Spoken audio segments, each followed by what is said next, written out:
Gravitation, chapter number 14. Our planet Earth is the only one on which life exists. Life on Earth depends on many factors. The resources available on the Earth and the energy from the sun are necessary to fulfill the basic requirements of all life forms on the earth. Most life forms need an ambient temperature, water, and food. What are these resources on the earth? Land, water, and air are the main resources on the earth. The outer crust of the earth is called lithosphere. Water covers 75% of the earth's surface. It is also present underground. This comprise the hydrosphere, the air that covers the whole earth like a blanket is called the atmosphere. Living beings are found where these three exist. This life supporting zone of the earth where atmosphere, hydrosphere, and lithosphere interact and make life possible is called the biosphere. Living being constitute the biotic living component of the biosphere. Air, water, and soil from the non-living or abiotic component of the biosphere. The breath of life. Air is a mixture of many gases like nitrogen, oxygen, carbon dioxide, and water vapor. This composition of air is necessary for life on Earth. In planets like Mars and Venus, where no life is known to exist, the major component of the atmosphere is carbon dioxide. In fact, carbon dioxide comprises up to 95 to 97% of the atmosphere on Mars and Venus. We know that eukaryotic cells and many prokaryotic cells need oxygen to break down glucose molecules and get energy for their activities. This leads to the production of carbon dioxide. Combustion process also results in the consumption of oxygen and the concomitant production of carbon dioxide. This process includes not just human activities which burn fuels to get energy, but also forest fires. However, the percentage of carbon dioxide in our atmosphere is a mere fraction of a percent because carbon dioxide is fixed consumed in two waves. Green plants convert carbon dioxide into glucose in the presence of sunlight, and many marine creatures use carbonates dissolved in sea water to make their cells. The role of the atmosphere in climate control. The atmosphere covers the earth like a blanket. We know that air is a bad conductor of heat. The atmosphere keeps the temperature of the earth fairly steady day and night during the course of the whole year. The atmosphere prevents the sudden increase in temperature during the daylight hours, and it slows down the escape of heat into outer space during night. Moon is located at about the same distance from the sun as the earth. Despite that, on the surface of the moon, the temperature ranges from 190 degrees Celsius to 110 degrees Celsius because there is no atmosphere on the moon. Now answer, is the temperature reading more in activity 1 and or 2? Based on the above finding, which would become hot faster, the land or the sea? Is the thermometer reading of the temperature of air inside the same as the temperature of sand or water? What do you think is the reason for this, and why does the temperature have to be measured in the shade? Is the temperature of air in the closed glass vessel bottle the same as the temperature taken in open air? What do you think? Is the reason for this? Do we ever come across this phenomena in daily life? We notice from the above activity that sand and water do not heat up at the same rate. What do you think will be their rates of cooling? The moment The movement of air. The movement of air once you must have felt the relief brought by cooling evening by cool evening breezes after a hot day and rain after some days of really hot weather. These are the results of changes that take place in our atmosphere due to heating of air and formation of water vapors. Water vapors are formed due to the heating of water bodies and various activities of living organizations. So the atmosphere gets heated from below by the radiation that is reflected back or radiated by the land or water bodies. On heating, convection currents are set up in the air. Let us perform the following activity to understand the nature of convection currents. The patterns revealed by the smoke so as the directions of movement of hot and cold air. In a similar manner, air also rises when it is heated by radiation from the heated land or water. But land gets heated faster than water, so the air over land is also heated faster than the air over water bodies. So if we observe the situation in coastal regions during the day, the air above the land gets heated faster and start rising. As a result, a region of low pressure is created and air over the sea moves into this area area of low pressure. The movement of air from one high pressure region to the other low pressure region creates winds. The direction of the wind would be from the sea to the land during the day. At night, both land and sea start cooling. Since water cools down slow than the land, the air above water would be warmer than the air above land. On the basis of the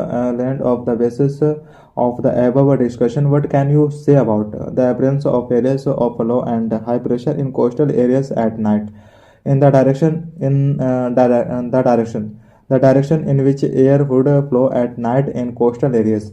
The uneven heating of the atmosphere in different regions of the earth is the cause of all the movements of air, resulting in diverse atmospheric phenomenon. But many other factors also influence these winds, the rotation of the earth and the presence of mountain ranges in the paths of the wind are the examples of these factors. Rain.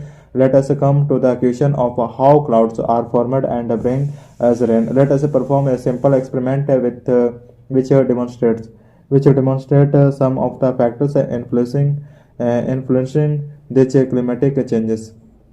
Now answer. When did you answer that the air inside a cement to become foggy? When does this fog disappear? When is the pressure inside the bottle higher?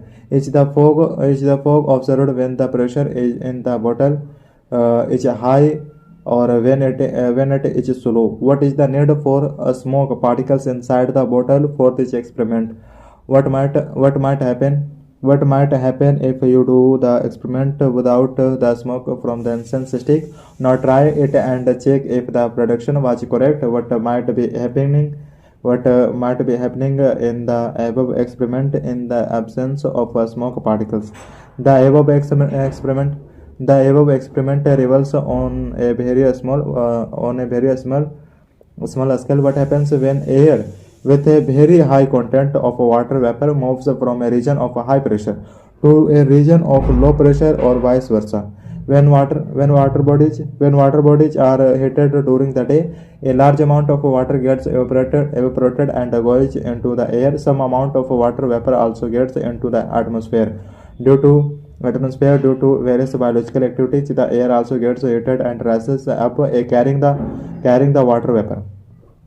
Carrying the water vapor with it. As the air rises, it expands and cools. As a result, water vapor in the air condense in the form of tiny droplets. This condensation of water is facilitated if some particles could act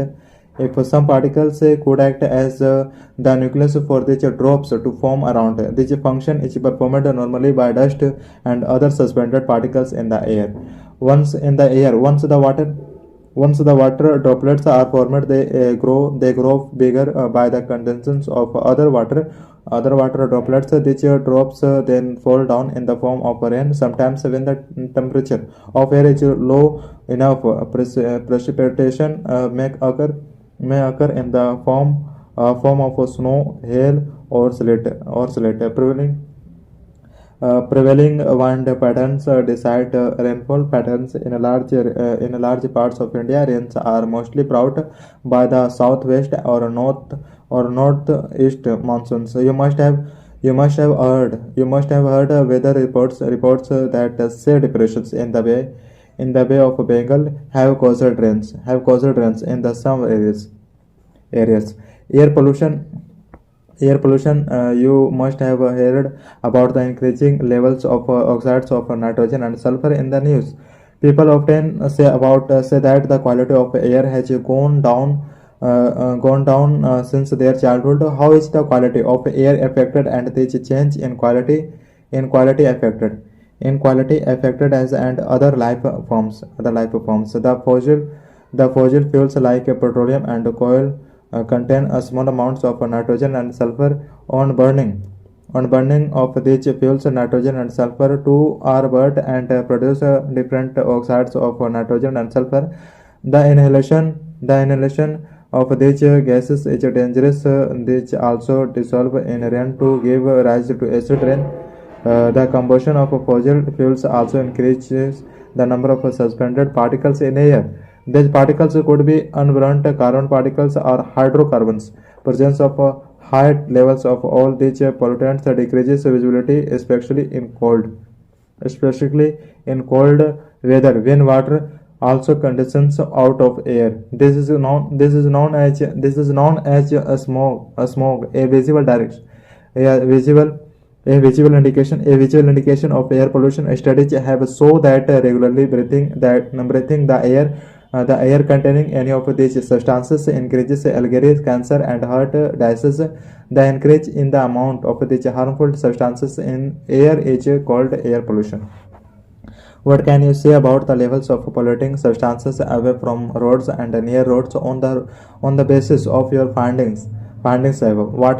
Water, a water liquid. Water occupies a very big area of the Earth's surface and is also found underground. Some water exists in the form of water vapor in the atmosphere. Most of the water on Earth's surface is found in oceans and seas and is saline. Fresh water is found frozen in the ice caps at the two poles and snow. On snow-covered mountains, the underground water and the water in rivers, ponds, and lakes is also fresh. However, the availability of fresh water differs from place to place. Practically, most places have to face a shortage of water during summer season, and in rural areas where water supply systems have not been set up, people are forced to spend considerable amount of time in fetching water from distant sources. Water is very necessary for all organizations. The reactions that take place within our body and within the cells occur in a water medium, i.e., between substances dissolved in water. Moreover, substances are also transported from one part to another in a dissolved form. Therefore, organizations need to maintain the level of water within their bodies in order to stay alive. Terrestrial living beings require fresh water for this because their bodies cannot tolerate or get rid of the dissolved salts in saline water. Thus, water sources need to be easily available for animals and plants to survive on land. Now answer: were the numbers similar both times? In which season did you find more variety of plants and animals? In which season did you find more number of individuals of each variety? After comparing the results of the above two activities, think if there is any relationship between the amount of water available and the number and variety of plants and animals living in a given area.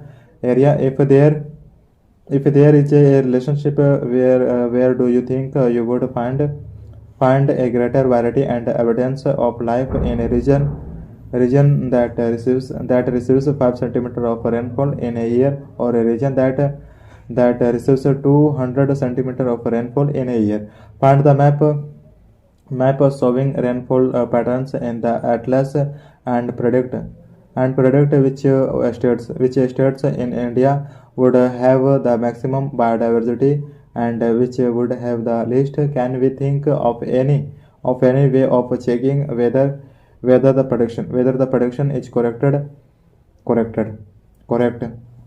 The availability of water decides not only the number of individuals of each species, but also the diversity of life there.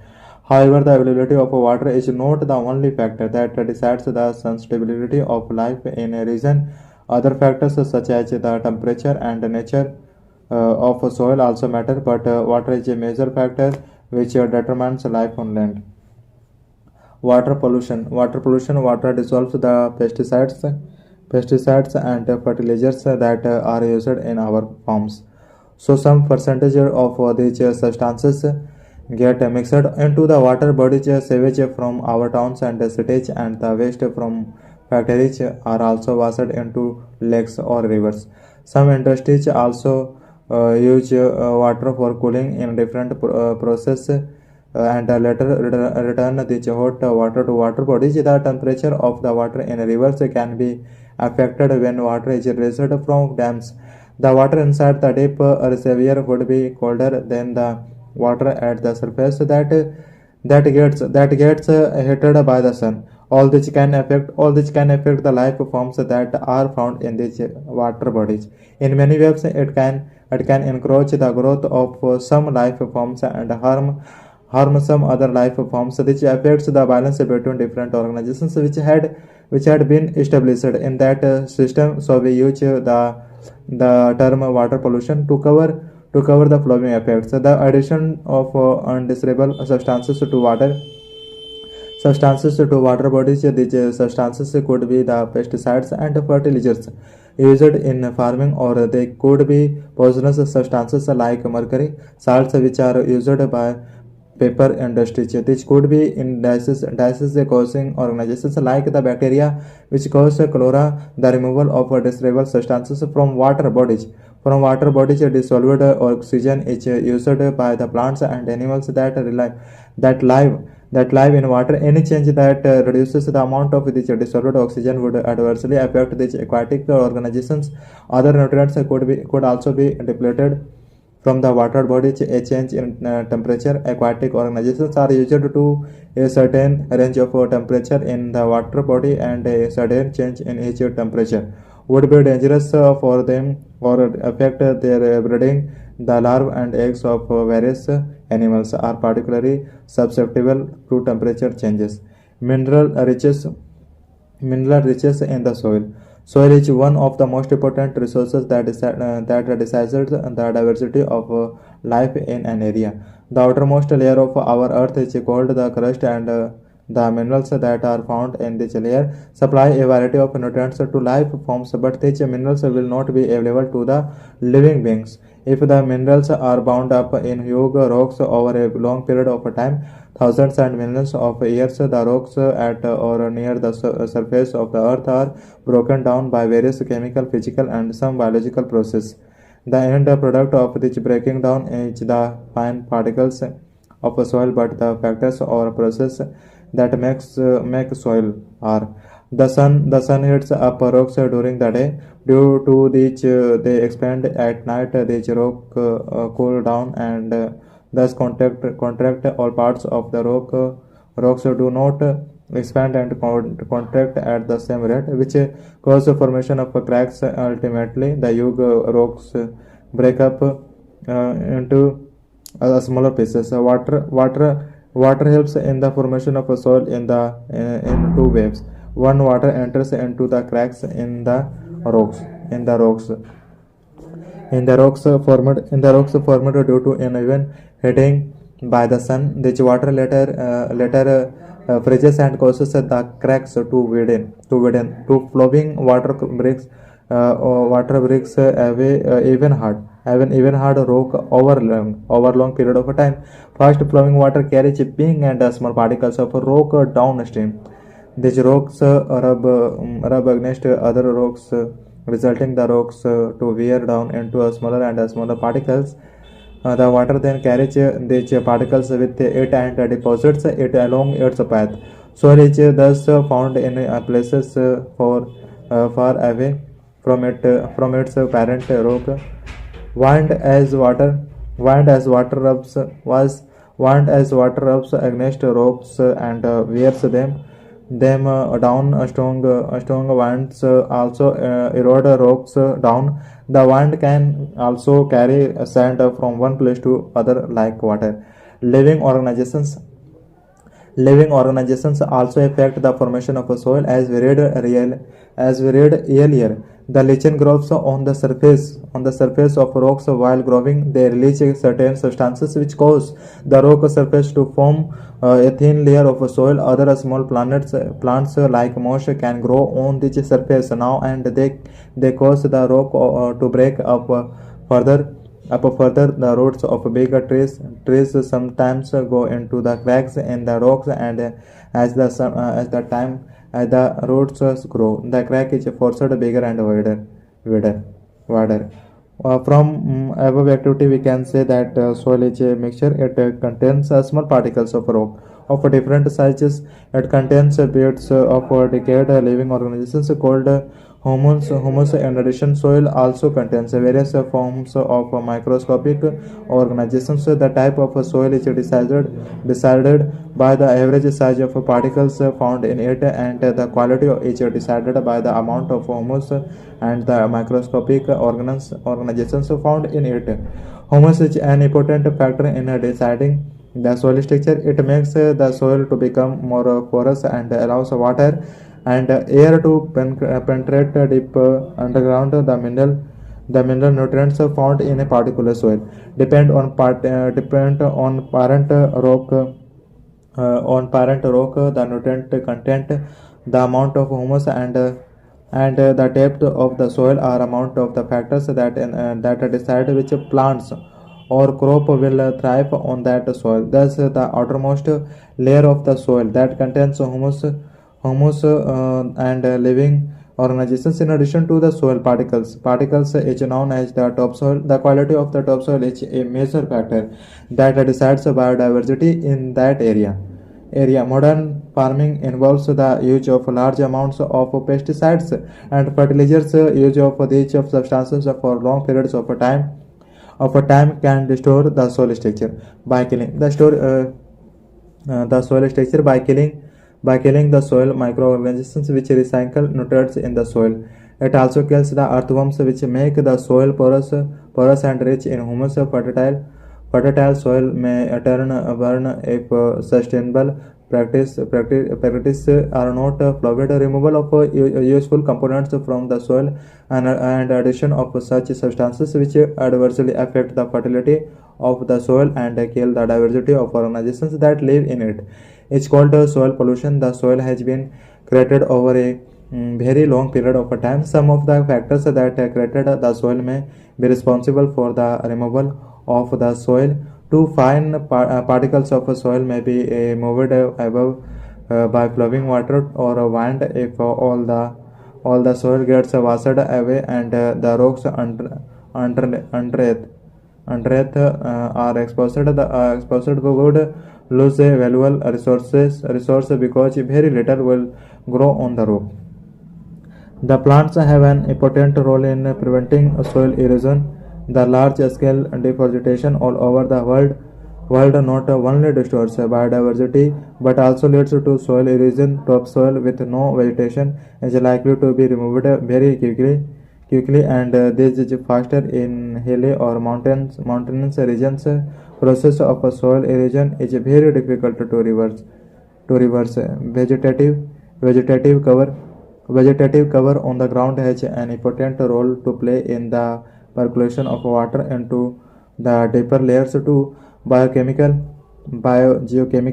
cycles, a constant interaction between the biotic and abiotic components of the biosphere makes it a dynamic but stable system. These interactions involve transfer of matter and energy between the different components of the atmosphere of the biosphere. Let's look at some process involved in the maintenance of the above balance.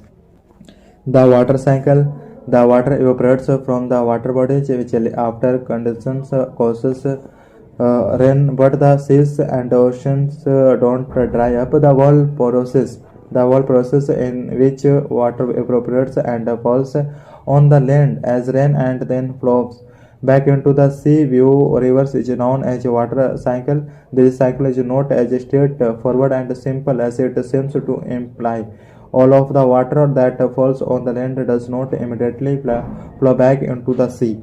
Some of it enters into the soil and becomes a part of the underground reservoir of fresh water. Some of this underground water finds its way to the surface through springs. We also bring it to the surface for our daily use through wells or tube wells. Water is also used for terrestrial animals and plants for various vital process. Let us the another aspect of what happens to water during the water cycle. We know that water is capable of dissolving a large number of substances as water flows over or through rocks containing soluble minerals. Some of them get dissolved in the water and carried to the sea. These nutrients minerals are used by the marine organisms. The nitrogen cycle. Nitrogen constitutes 78% of our atmosphere and is also a part of many vital molecules like proteins, nucleic acids, RNA, and DNA, and some vitamins. Nitrogen is found in other biologically important compounds such as urea and alkaloids.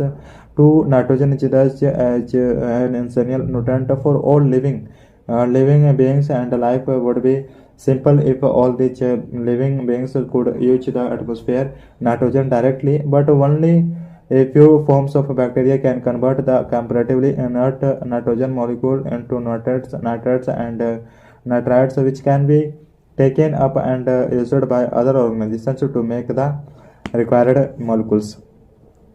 These nitrogen fixing bacteria may be free living or associated with some species of decayed plants. The nitrogen fixing bacteria are mostly found in the roots of legumes, generally the plants which give us pulses in special structures known as root nodules.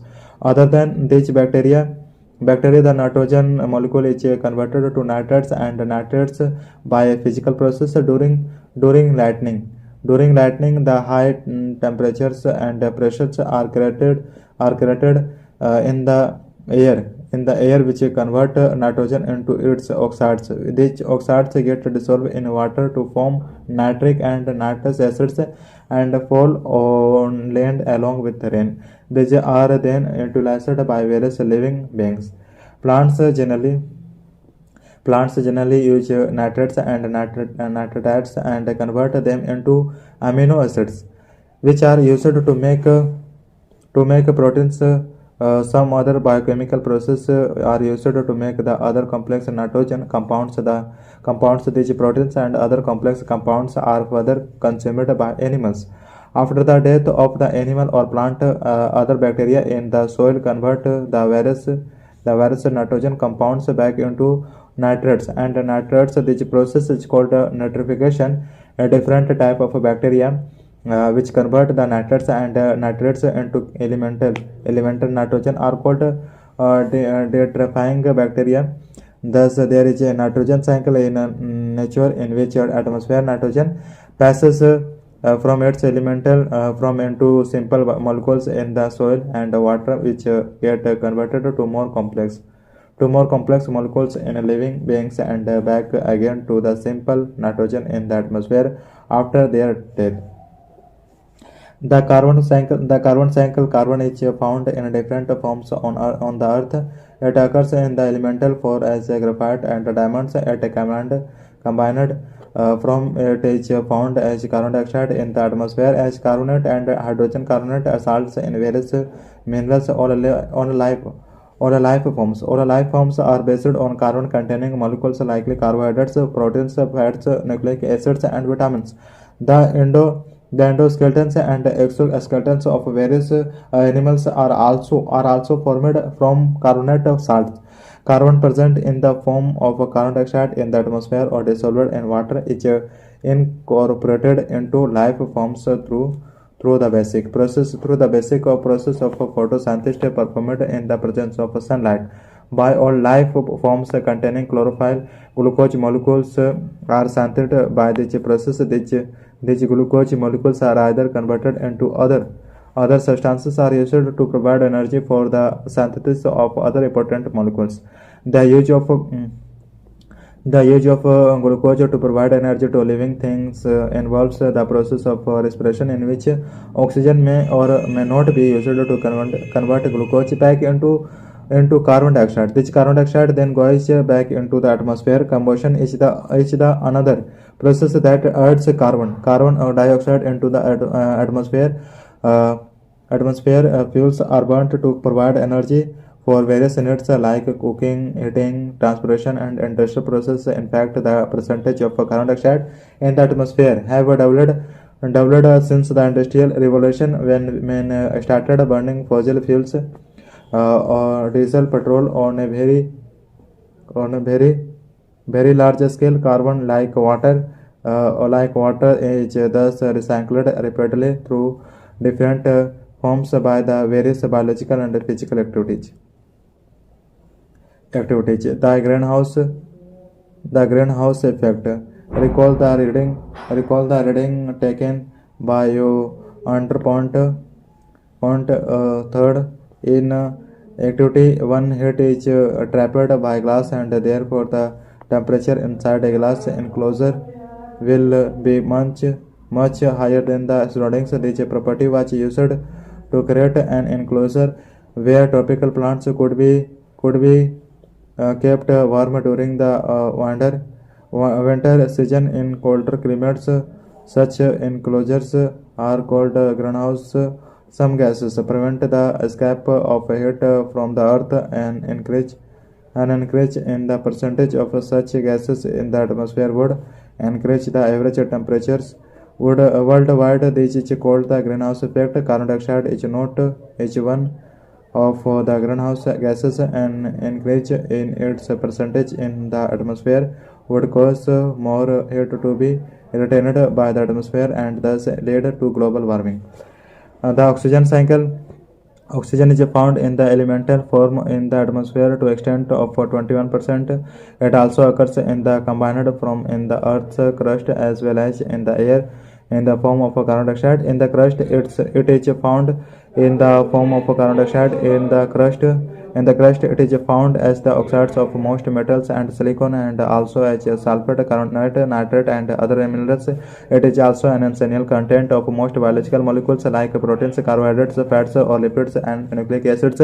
We refer oxygen cycle mainly as the cycle that maintains the level of oxygen in the atmosphere. Oxygen from the atmosphere is used up mainly in three processes, namely respiration, combustion, and in the formation of oxides of nitrogen. Oxygen is returned to the atmosphere by only one major process, that is photosynthesis, and it forms the broad outline of the oxygen cycle. In nature, we usually think of oxygen as vital for life being necessary in the process of respiration. It might be of interest to you to know that some forms of life, especially bacteria, are poisoned by elements.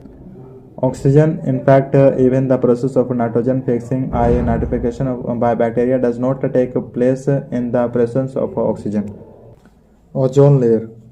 Ozone layer. Elemental oxygen is generally found in the form of a diametric molecule. However, in the upper reaches of the atmosphere, a molecule containing 3 atoms of oxygen, O3, is found, and this is called ozone. Unlike the normal diatomic molecule of oxygen, ozone is poisonous, and we are lucky as it is unstable near to the Earth's surface, but it performs an essential function. It absorbs harmful radiations from the sun and prevents them from reaching the surface of the earth where they may cause damage to many forms of life.